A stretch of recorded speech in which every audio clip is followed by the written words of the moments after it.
Hey everyone, welcome back to Homestead in a Box. My name is Leah and I am super thankful to have you here. Real quick, right out of the gate, I just want to say thank you so much to all of the new subscribers. And so I just want to take a second to catch everybody up to who I am, what we do here, and just what this YouTube channel is about. And then we're going to dive into planting carrots and peas today, and I'm going to share just some tips and tricks that I have learned about growing carrots. I posted a video that I recorded last year of growing carrots, and I've got questions from people that said, you know, I haven't had any luck growing carrots ever. So it is March 11th or 12th here in Oklahoma, and I'm just now getting my carrots planted. I wanted to get them planted a little bit sooner because they are a cooler weather crop. However, that didn't happen, so I'm planting them today, and I just wanted to take this time and make this video and just show you all just what I do, so hopefully you know, like, you still have time to go buy a carrot package and plant some carrots. But first things first, let me grab a drink. Excuse me. First things first, I just want to take a second to all of the new subscribers that we have and just explain who we are and what we do here. My name is Leah, and my husband Tree and I, we live on an 8-acre homestead in eastern Oklahoma. Some people call it southeastern. I mean, it is more southeastern than just directly eastern, but anyway, we have a homestead here where we raise meat rabbits, we have turkeys, we have chickens, we sell our eggs. Sometimes I'll sell, you know, laying hens and baby chicks. Couple times a year we run meat birds across our property, and to stock our freezer we try to raise and grow the majority of the meat and the food and vegetables that we do consume. So I have a pretty good sized garden here.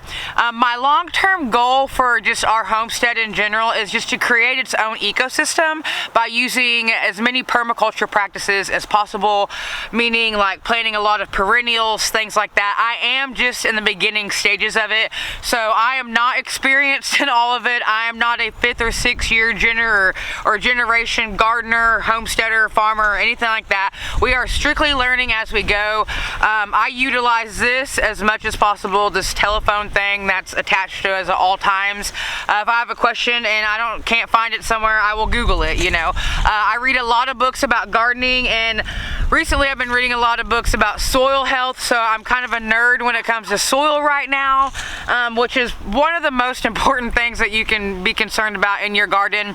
I created this YouTube channel for my nieces and nephews to always have a place to come back and to learn how to just steward the land and steward their animals.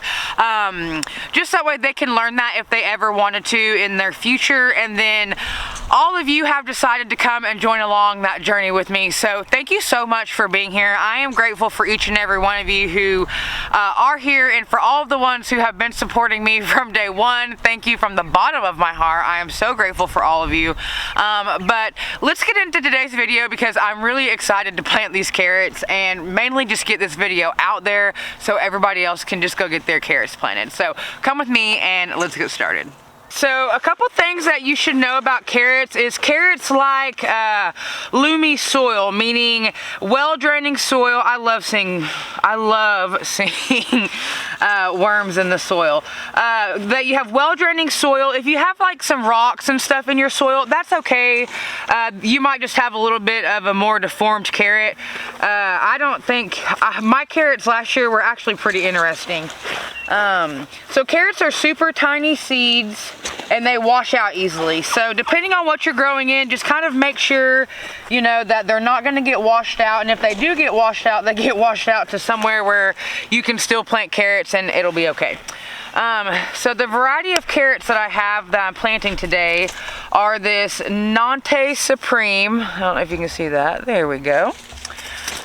This Mokum carrot, and this is a pelleted seed. I have never used pelleted seeds before, so I'm really excited about that. Then just your regular rainbow mix, and then Tushan carrot, and then Black Nebula. And I grew these last year and they're super awesome. So like I said, just whatever you're growing in, kind of go in and just make sure a little bit of your soil's cleared out and it's get any rocks out that you can. We live on very rocky soil, so anytime I add native soil to my garden beds and try to amend it with organic matter and things like that, I always end up getting rocks in it. So I have to kind of go in and dig out any rocks that I feel, and plus it's good just to kind of loosen up some of the ground that you're planting the carrots in. So I'm going to come back. Can you see that? Okay. I'm just going to kind of come in with my hand and just make a hollow spot here. Carrots do not need to be planted very deep at all, about 1/4 of an inch deep. I tend to plant mine a little bit deeper because they are so easy to just wash out. Another tip that I've learned from just other gardeners and things like that is heavy seeding whenever you are planting carrots. And I'll show you what heavy seeding looks like. Let's get this opened. You can see how tiny the carrot seeds really actually are. So let's see if you can see that. You actually get a lot in this. This is burpee, so you get a lot of seeds. There's still more in the package. I don't know if y'all can see that very good. Sometimes my camera lens doesn't zoom in good. So look at all of those seeds. That's insane. That's actually a really good amount of seed. So I'm going to heavy seed, just meaning I'm going to come in and I'm just going to put a lot of seeds. Okay. Try to give you a little bit more of a up close look here. So what I mean by heavy seeding. So just take your seeds and you're just going to sow them pretty heavy. I mean, you can go in and thin them out a little bit once you get them in there. And then you're just going to cover them up with soil.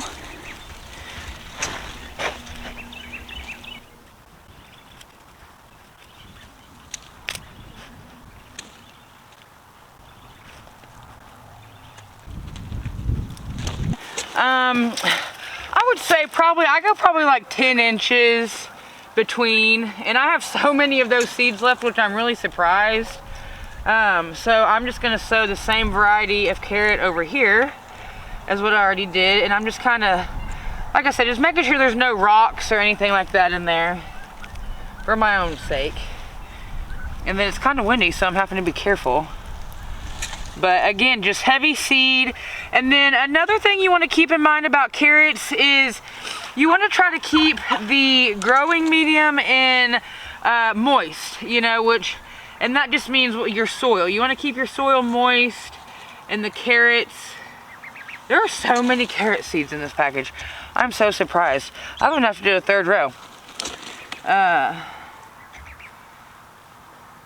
You want to keep them moist. So that's the one thing with a lot of seedlings that people forget is you want to always keep your seedlings moist, especially until they sprout from the ground.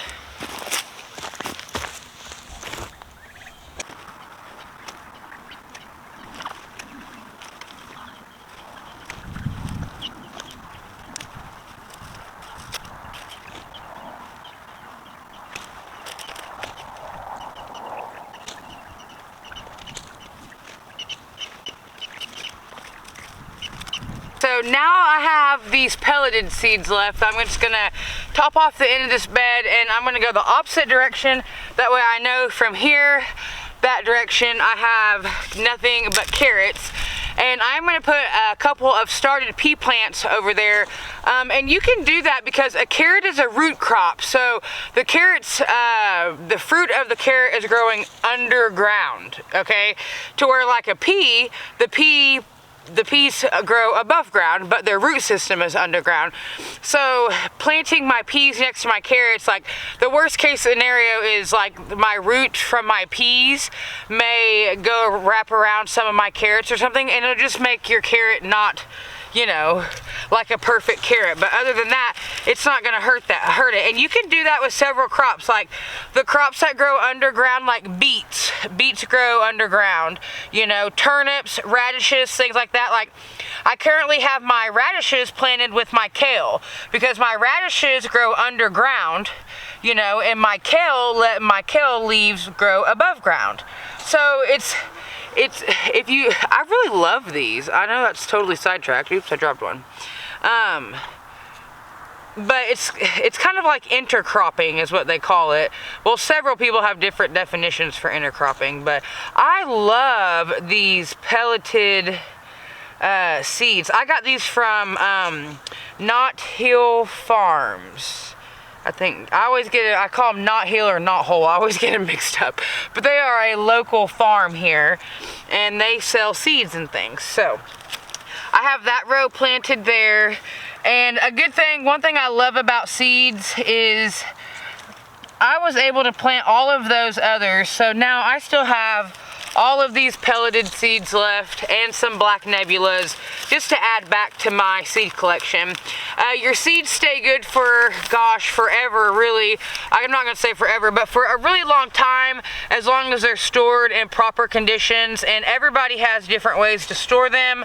I store mine in these photo boxes and keep them under my bed. A dark, cool spot. Where no sunlight can get to them, things like that. So, all right, I got all of my carrots planted. If you live in Oklahoma and, well, or if you live anywhere, I live in zone 7B. My last estimated frost is around April, but if you live anywhere around that type of climate or something like that, you still have plenty of time to get some carrots in the ground. Like I said, today is, I believe it's like March 11th or 12th, and I'm just now getting my carrots in the ground. So I'll come in with my water hose and spray this down, moisten the soil, and then I'm actually going to put some leaf mulch on top of it. That way, because I do have rain expected over the next few days. That way, if we get hard rains, it's less likely to wash out the tiny carrot seeds. Ricky Lake, what are you doing? Okay, y'all, I always say Ricky Lake's bottom. See her butt? Remember when frosting kits were really popular in like the 90s? All the gals had short hair but frosted their tips. That's what Ricky Lake's bum feathers look like. See you later, girl. And yes, Guy is here. Oh yes, he's here. He's just on the other side of the fence and he's not a fan of it. Alright, so I have these peas I started inside. I've never actually started peas inside. This is my first year to do that. They've been hardening off over the last couple days. Great germination rate. These are Lincoln peas, and I'm going to come in eventually on this side of this garden bed. Remember, here is where I have my carrots planted. I'm going to come on this side of my carrots. But eventually I'm going to put a cattle panel or some type of an arch here. That way these peas can grow up it. I have taken the time to plan out my garden pretty well this year. You can see where they're just about root bound. So I'm just going to kind of loosen the roots up and plant them in there. I have taken the time to really plan out my garden this year because I'm trying to maximize the most of my space without just it being totally ridiculous, being overwhelming to water, things like that.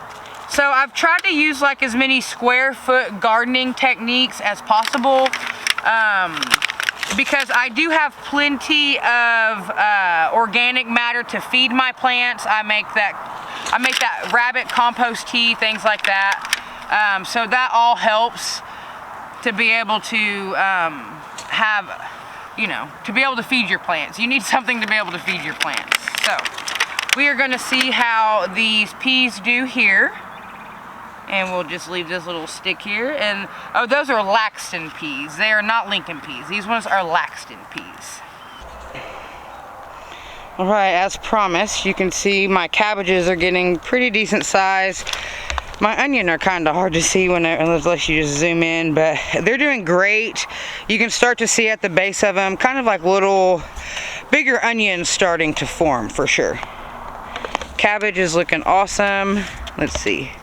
There we go.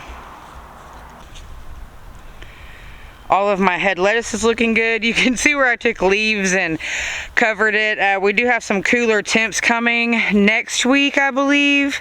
I think like in the low 40s, 37, something like that. So I just tossed some leaves on them. And tossing leaves into any garden that you have, compost, anything like that, it's a great idea. It's literally just adding nutrients back to your soil. Okay, I'm super excited about this swimming pool. Here's all my radishes growing. They look really good. My kale's looking good there in the middle. Okay, now let's work our way over here to this disgusting thing. Oh. All right. So, you see this? Gross. Let me see if I can zoom in here. Okay. You see all those? That is an infestation of aphids in my pak choi. So this is my question. Should I tear those out because they're just right here in this little green stalk? Or should I leave them and allow them to be a trap crop for the aphids and just let the aphids have them? I mean, it's disgusting. Like, I don't get grossed out by much, obviously. I mean, come on, we live on a homestead. But look at that. Oh gosh, zoom in, hold on.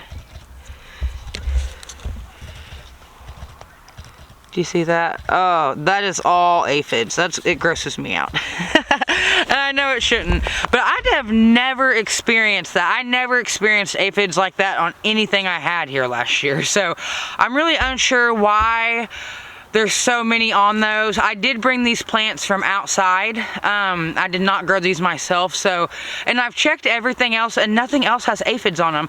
And I've heard that bok choy, you know, aphids really love them. And so I just don't know if I should tear them out because they have so many. I don't want them to outgrow these and move over to anything else, or if I should just leave them. Leave what you think I should do down in the comments. All right, thank you all so much for coming and hanging out with me today and getting some things planted. Hey, I just want to say, if you're local to me in Poto on April 10th at the Poto event, the Poto Main Street Event Center downtown, we're going to be hosting a free seed and plant swap. All you have to do is bring some seeds in just a little plastic baggie labeled with what they are. If you have any extra plants, I know I'm going to have some extra tomato plants and some eggplant, things like that. It's just a great way for all of us just to be able to get together and meet one another in person and swap seeds and just swap some plants and just tips and things like that. There will be a Oklahoma OSU Extension Ag educator there to just be able to answer any questions that we may have for them. I know I've started a list of questions that I have for them. So anyway, for anyone local to me that is in Poto, Oklahoma, or even if you want to travel in, it is on a Monday night from 4 to 6 p.m. And just come hang out with us, bring some seeds to swap. We'll have like light refreshments, things like that. My friend Mrs. E and I are the ones hosting it, and we would really, really love for everyone to be there if you are local to us. And if you want to make the trip, you're always more than welcome to make the trip. So thank you all so much. I appreciate you from the bottom of my heart. I'm sending you good vibes as always. Send them to somebody that you know, and I'll see you all next time.